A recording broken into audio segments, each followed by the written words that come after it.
はい、皆様こんにちは。法華経の話第31回です。この動画は法華経を拝読していきながら仏教に関することなどをなるべく簡単にお話ししています。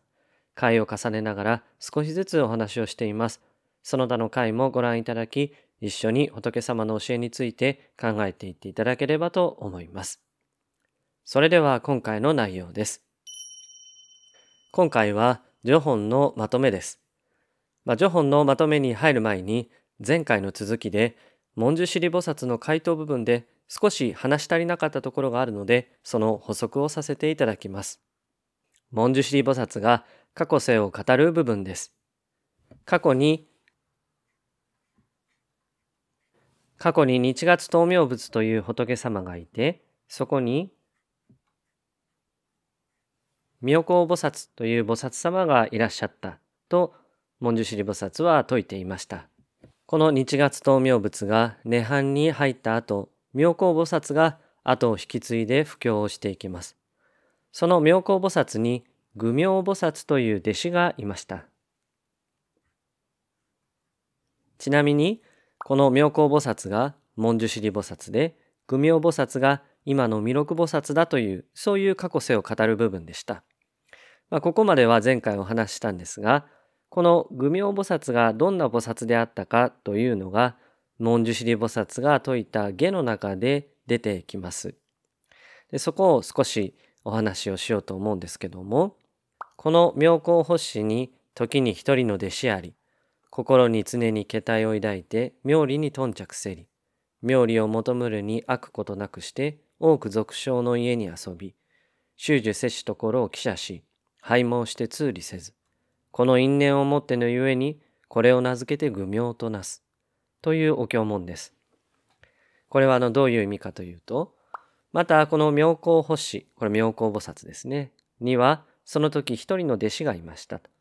心にいつも仏道修行を怠ける気持ちがあり、名誉や利益に強く執着し、親族や友人の家に遊びに行くことが多く、経典を習って読受してもすぐに忘れ去ってしまい、少しも教えを理解することはありませんでした。そのために彼は愚明と呼ばれていましたと。そういうお経文なんです。なんだかとっても親しみを感じますね。特にすぐに友達の家に遊びに行ってしまうなんていうのもとても面白く感じます。ただ、この愚明菩薩の説明は、私たちが日頃持っている菩薩のイメージからは随分かけ離れているように思います。私たちは、どちらかというと菩薩というのはとても高尚な大変立派な方であると思っています。でも、菩薩様たちはそれぞれみんな特徴があって、もちろん立派な方々なんですけど、みんなそれぞれなんですね。菩薩だから人格とは言わないでしょうが、その菩薩自身の性質よりも、その菩薩が何をしたか、その菩薩が何をしたか、どういう振る舞いをしたか、どういう修行をしたかということを大事にしているんではないかと思うんですね。で、これは後の如来寿量本で仏様の過去世が説かれて、仏様も菩薩の時代があったということが示されます。仏教は誰でも仏になれる教えであると説かれていることは、これは皆知っていますね。でもその仏様に修行の時代があった、まだ未熟な時代があったというのは、これなかなか実感が湧かないわけです。如来寿量本で説かれる仏にも修行の時代があったという仏様自身の告白というのは、とても重大な意味を持つと思います。ということで、仏様は別にしても、菩薩と聞くと、自分たちからは程遠いと思われがちですが、菩薩の中にも私たちに近いところを見ていくというのは、これは非常に大事なことであるというふうに思います。そしてそういったさまざまな菩薩様たちがこの仏になっていくということのそのあり方の中でどういう修行をしていったのか、どういう振る舞いに努めていったのかというのが、これも法華経の中でとても大事なことになっていくんですね。で、それはどんな境外にあるものも菩薩としての振る舞いをしていくことが大事なんだということになっていく。そういったその法華経の成仏感というものにもつながっていくのかなというふうに思います。さて、それでは序本全体のまとめをしていきたいと思います。序本は歌壇で見ると、これは歌壇ですね。法華経のその構成を簡単に見てわかるような形にしたものです。その序本は歌壇で言うと、妙法蓮華経の釈文、その中の序文の序本第一にあたりました。釈尊は領受線というところにおられます。領受線というところにおられたんですね。そこに何万というたくさんのありとあらゆる教外の方々が集まってきました。僧侶や在家の信徒はもちろん、諸天前人、神様ですね。そして菩薩様たちです。で、これは法華経が特定の人を救う教えではなく、分け隔てなく救っていくことの表明を表しているとされます。まずは領受線にたくさんの方々が集まってきた。それが序本第一の最初の場面です。次に集まってきた人たちを目の前にして釈尊は深い瞑想の状態に入ります。これを三昧と言いました。深く瞑想の状態に入っていることをこれを三昧と言うんですね。で、この三昧の状態に入るわけですけども、そこから様々な随想が起こります。この随想が四度の六随と多度の六随というものでした。天から美しい花が降ってきたり、大地が振動したり、それから釈尊の眉間の白毫から光が放たれ、東の方の世界が照らし出されます。照らし出された世界では、私たちが住む世界と同じような衆生がいて、同じように修行し、そして仏様が涅槃していく姿が見せられるのです。これを見ていた大衆は何かの前兆であるのかと疑問に思い、その疑問を弥勒菩薩が代表して文殊師利菩薩に質問をします。これが第3の場面ですね。釈尊が三昧に入られて、そこから様々な随想が示されていく。絵座に集まった方々は、これは何かの前兆であるのかなと疑問に思い、その疑問を弥勒菩薩が代表して文殊師利菩薩に質問をするわけです。すると文殊師利菩薩は次のように答えます。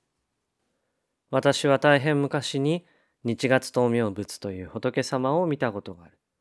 その日月灯明仏も今、釈尊が見せたと同じ随想を示して、その後に妙法蓮華経を説かれた。それゆえ、釈尊はこのような随想を示してくださったのだから、これから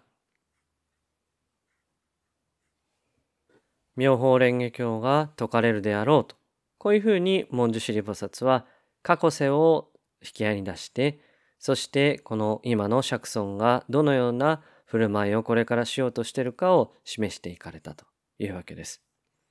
で、この中で妙法蓮華経というお経は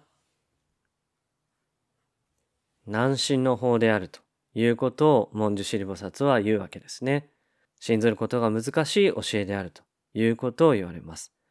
非常にこれは重要なことであって、真実の教えであるほど私たちは自分たちのそのよこしまな思いであったり、それからなかなか素直になれない心であったり、執着してしまう心がこの真実の教えを信ずることができない、そういったことになるから、これから説かれる教えというのは、あえてここで難信の法であるということを文殊師利も言うわけですね。そして次のように述べて序本は終わります。こういうお経文です。諸人今まさに知るべし、合唱して一心に待ち立て祭れ。仏はまさに法を降らして道を求むる者を充足したもうべし。意味は多くの人たちを心して知りなさい。合唱し心を一つに集中させてお待ちなさい。仏は必ずや法の雨を降らせて仏道を求める心を十分に潤してくれるでしょう。このように文殊師利菩薩が告げて、この序本は終わります。期待がものすごく高まったところで序本は終わっていくんですね。実際に方便本でどんなことが説かれるんであろうかとすごく楽しみになりますし、非常に次が気になるということで、こういったこの場面展開も法華経の面白さを感じます。ところでここに一心とあります。これは法華経でよく出てくる言葉です。当宗の宗祖日蓮大聖人も心を一にしてということを仰せなんですけども、心を一つにするというのはどういうことでしょうか。これに関しては上手に説明する言葉がなかなかございません。とにかく三心といって心が乱れていてはいけないということはわかります。何をするにしても別のことを考えたり思っていたりしては最後までそのやりたいこと、したいことを遂げることはできません。一方でよく言われるような無心という心に何もない状態が良いかというとそういうわけではありません。これは以前の動画の中でも話しておりますが、この一心にということはとにかく一つのことを強く思っていくということがこの一心にという意味ではないのかなというふうに私は考えています。一つのことを強く念ずることと言えるでしょうか。ですから欲張っていろいろなことを考えていると物事はなせないわけで、最初の時点からとにかく一つのことを思ってやっていくということを意識していかないといけないのではないかと思っています。一心はまた出てきますので、その時にもまた皆様と一緒に考えていきたいと思っています。ということで序本のまとめでした。次回からは方便本に入っていきます。方便本はとても長い章です。大事なこともたくさん説かれていますので、ゆっくり拝読していきたいと思います。最後に、もう丸2年でしょうか。皆様それぞれ、状況は違うし、それぞれの影響の受け方も違うと思うんですけども、大変な中、この2年間過ごされてきたことと思います。どんなに大変なことも必ず良い時は来るであろうということは思っておりますが、しかし2年というのはとても長い期間ですね。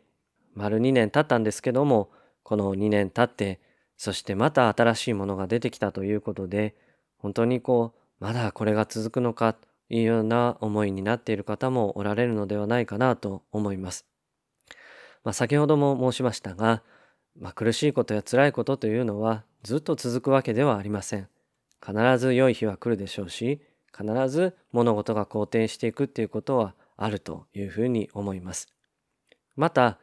苦しい時、辛い時でないと気づけないことというのもたくさんあると思うんですね。この2年間、いろいろなことを考えながら皆様それぞれ過ごしてきたことと思います。それは普通の時では感じることができないし、受け止めることができないことであったと思うんですね。ですから今はとにかく大事に過ごしていただいて、そしてそういった中でたくさん気づけたこととか感じたことを次につなげていくんだと、そういう思いで過ごしていただければ良いのではないかなというふうに思っています。明日には節分ということで、もうすぐ春も近いということでございます。どうぞ皆様とにかく大事にお過ごしいただいて、今の状況をみんなで乗り越えていきましょう。では今日はこれまでです。ご清聴誠にありがとうございました。それではまた。さようなら。